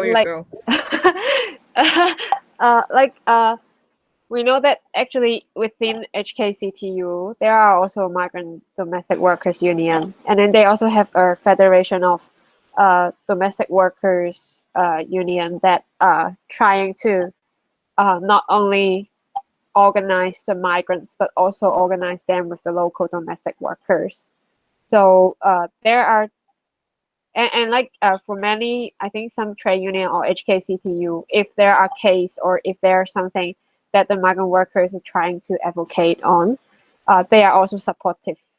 But on the other hand, like I think we will be able to see some kind of contradiction or like the priority of how they position different movements. Like for example, like every time the May Day rally, the migrants are always put at the last of the rally, and like for example, they are given not really much time to give their speech, or some of them are being forget from asking them to give the speech, and then also like when they're put at the rally at the last, then it's something like no one really care about them, or like the police are keep asking them to go faster because the police want to reopen the road for traffic, something like this. But this is not really taken care much by the locals or maybe the organizers, because most of them are dominated by the local unions. So this is, and also like another contradiction I would like to mention is that I think in one of the year, actually the May Day rally, the theme is something like to refuse the foreign labor coming to Hong Kong. But it's like, because the migrant workers are actually foreign labor, but the local unions make the theme of the May Day rally as refusing importation of labor. Then for the migrants, what we know from them is then they will be confused. So whether you are supporting us or you don't want us to be here, or like it's only because it is domestic work that not much Hong Kong people want to do, then you welcome us, but for other you don't welcome. But for the migrants worker, they are also trying to advocate. They want to be given freedom that they are not only working in the domestic sector, they can work in other kind of job. So this kind of thing will be very contradictory. Yeah.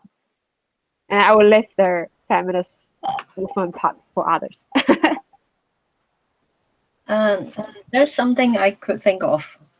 If Kat want to go first. Okay.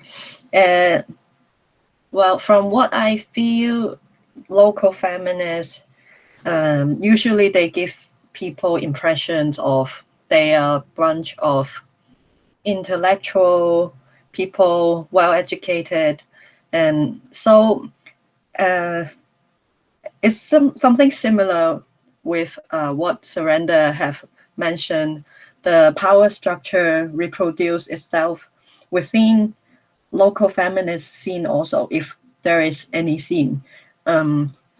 So there is people who would come, like professors, they would come join something, Migrant Pride or 1 Billion Rising once a year, but then they don't get their attention like constantly. They're not putting their eye on migrant domestic workers as women or their situation as women. And actually I've been invited by some people.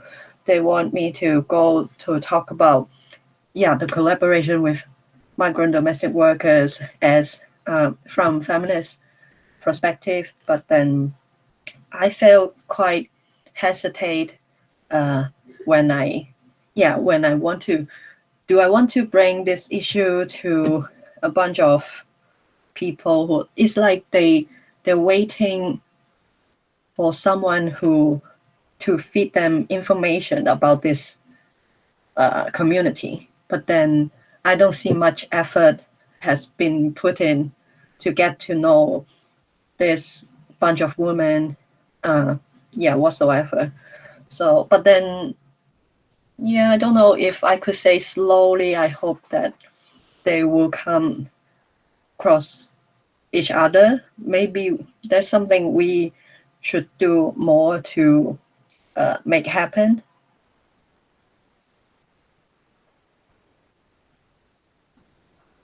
Kat, you want to add anything? Yeah, I don't know, because it is quite complicated. I mean, there are a lot of things I have to share actually, but so I think I can only summarize what my perspective.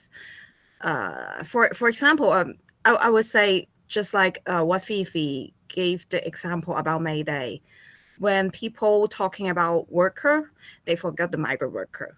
When people talking about women, they forget the women. They forget the migrant worker. When people talk about the caregiver, they forget the migrant worker. Do you see what I mean? They are worker, they are women, they are the caregiver. But every time when people talk about this kind of topic, they forget this kind of big population, what they are doing.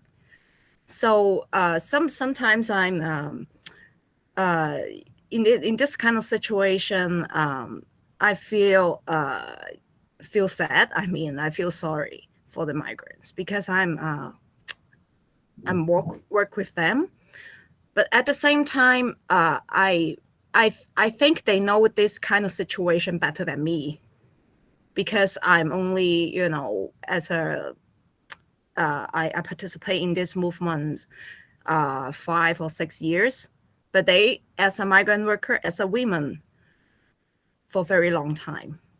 So usually I don't discuss these topics, but I mean, they know this very much. They understand this situation.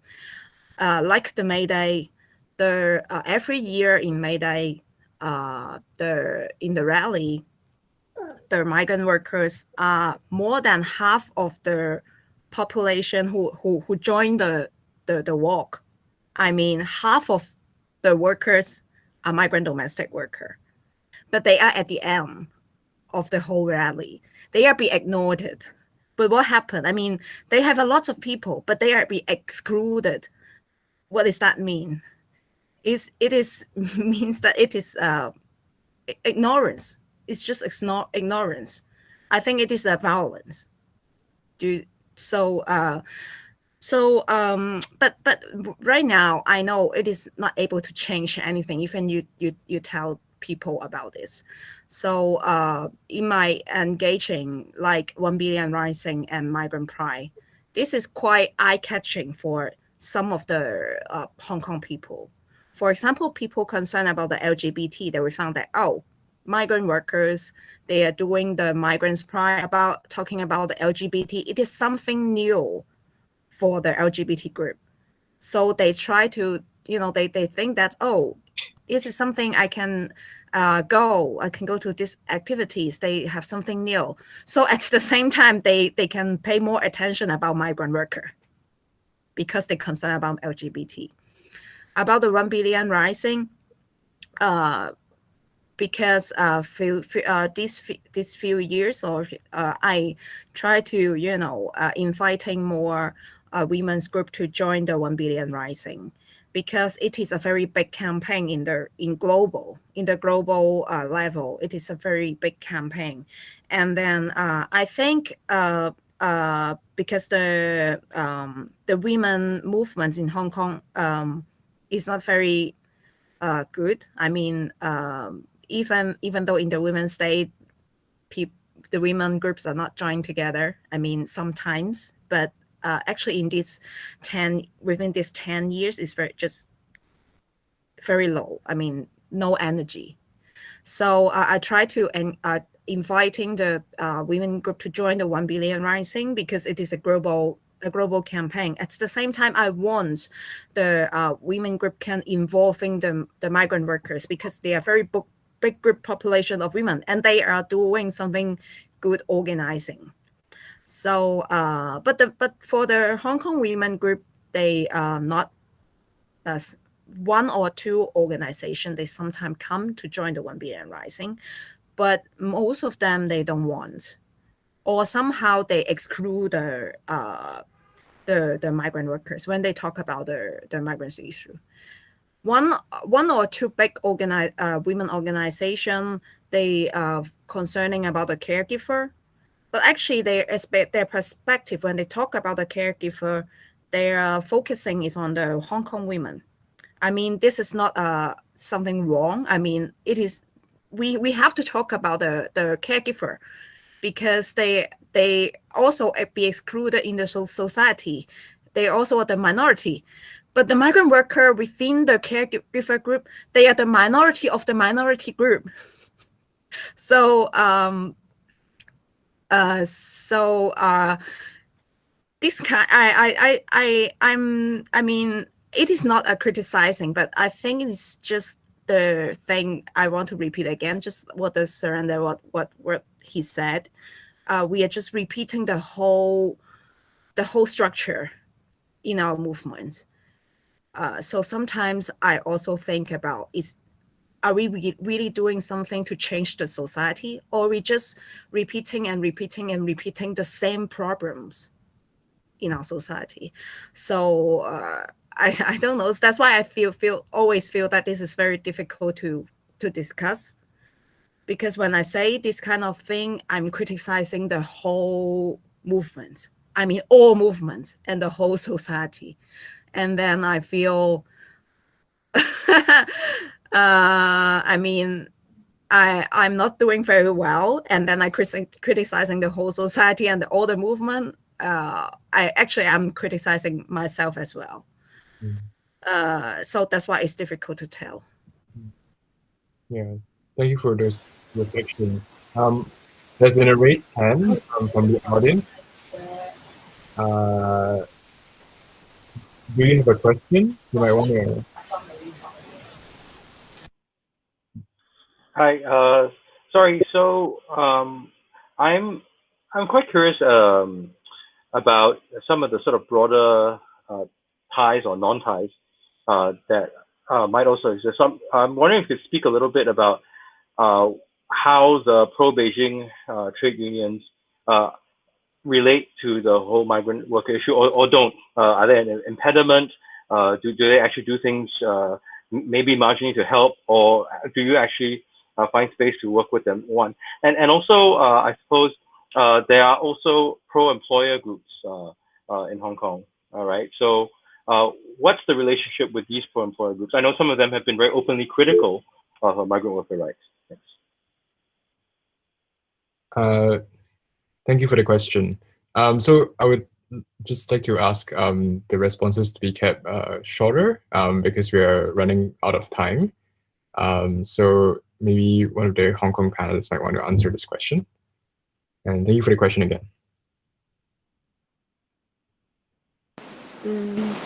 Like for the pro-Beijing part, as I know, I don't think they really have any kind of connection or collaboration with the migrant workers. And like, and as I know, they are also when there are migrant workers trying to do a legal case to strike, I mean to strive for the rights to apply for the right of abode in Hong Kong. Only the right to apply, not the rights of abode. But then the pro-Beijing trade union also come out and then are oppose, or like saying that they oppose giving right of abode to the migrant workers. So there's a little bit information to respond to the first questions. Yeah. And yeah. And I already forget the second question, sorry. So maybe the employer groups. What's the relationship with employer groups?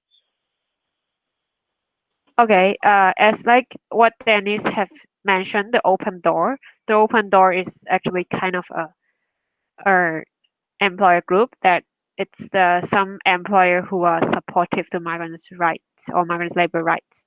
So some of their member are also helping to organize like the 1BN Rising, or try to see how can we connect with the local media to deliver the message from the migrant workers. But this is really, really minority. So most of the employer group is actually quite confrontative with many migrants' rights. For example, like recently the Indonesian government say that there will be zero charge for any migrant workers who go to work abroad. Then many employer groups are already mentioning that, oh, so this will make Hong Kong employers to pay more for the migrant workers. But rather they are still seeing something like it is confrontative among the workers or the migrant workers and to their employer, but they are not thinking like actually both the employer and the migrant workers are the victims of the agency structure.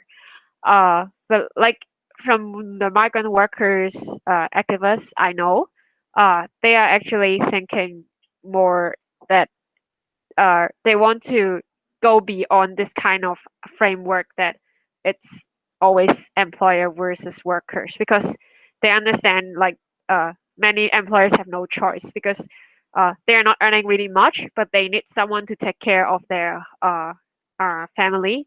So as last, they have no choice but to hire the migrant domestic workers who can like pay a little bit cheaper price.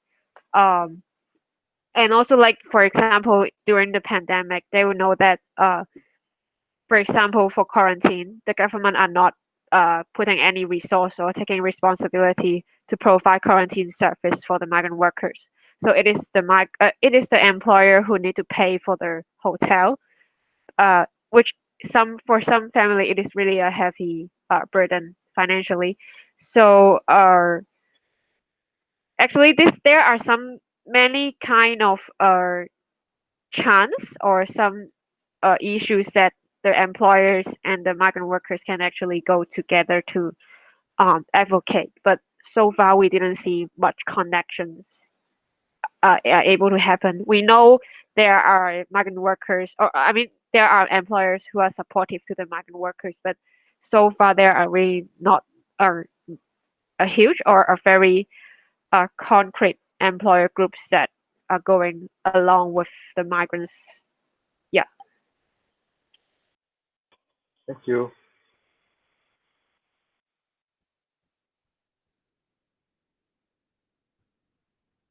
Thank you.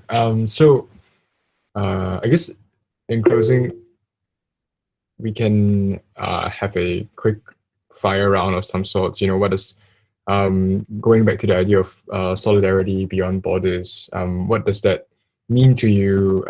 You know, in just one or two sentences, or you know, what are future possibilities of what do future possibilities of solidarity beyond borders look like to you? Yeah.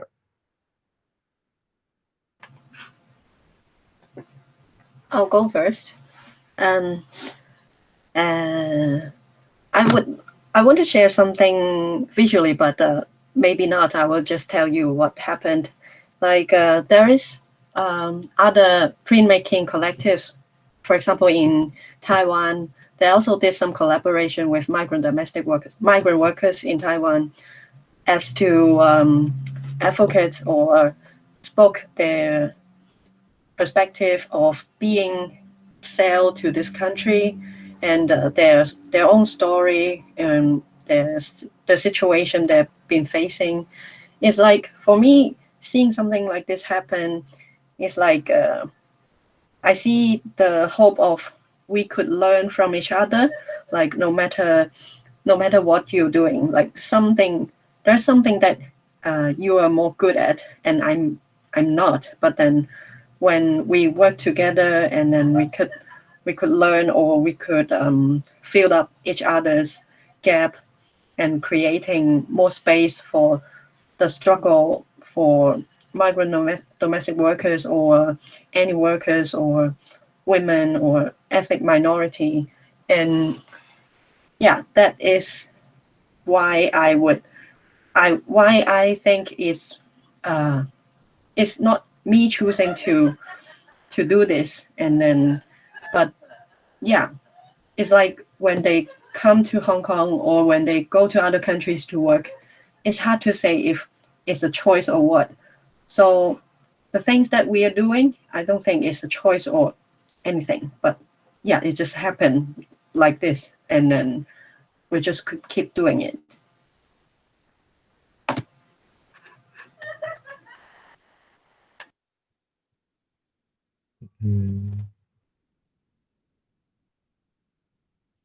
Thank you. Are there other responses? Maybe, but on the question, just a quick responses on what does solidarity beyond borders in the future look like to you? Yeah. I can share something which anti-death penalty activists in Singapore did, which I think is which I think is a great solidarity action, which was very symbolic. So on World Day Against the Death Penalty, I think this was in 2013 or 2014. the activists from each respective countries did a petition and then gave it to the ambassadors of our respective countries. So the anti-death penalty activists in Taiwan gave a petition to the Singapore ambassador to abolish the death penalty, and we did the same thing in Singapore to the Taiwanese ambassador. Yeah, and then we documented the process and then we shared it on social media. Yeah, so very, very simple kind of action, but I think the symbolic value is there.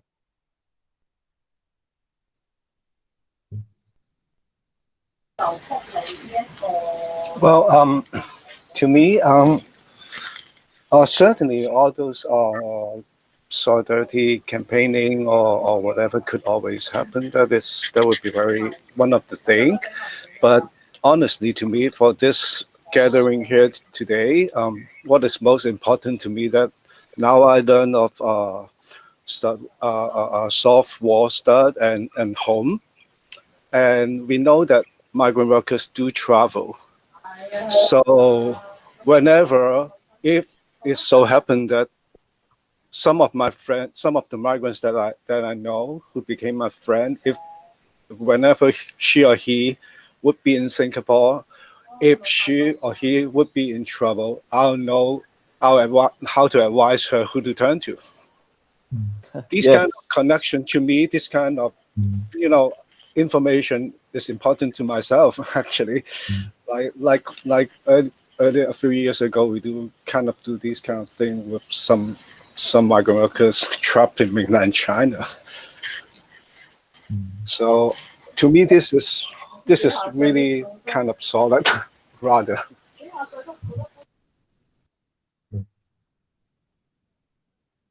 Yeah. So I think if that's all the responses, thank you all so much for this session today, and thank you to our audience for attending the session. So maybe as a closing, what are the ways the audiences can reach out to the different groups if they have any other questions or things that they might want to ask, or even donations, like ways to donate? Maybe in terms of home, or I think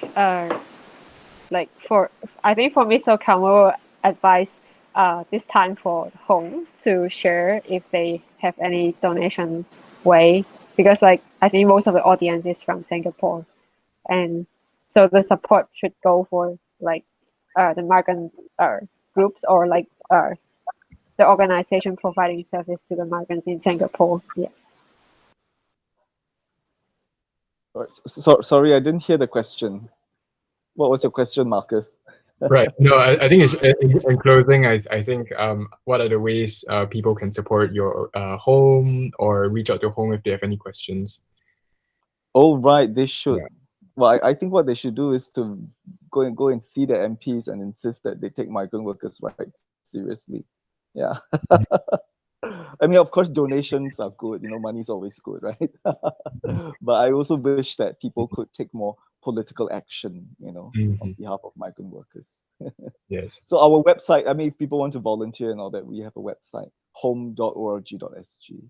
Yeah, if they want to donate too, yeah, you can also go to the website. Yeah.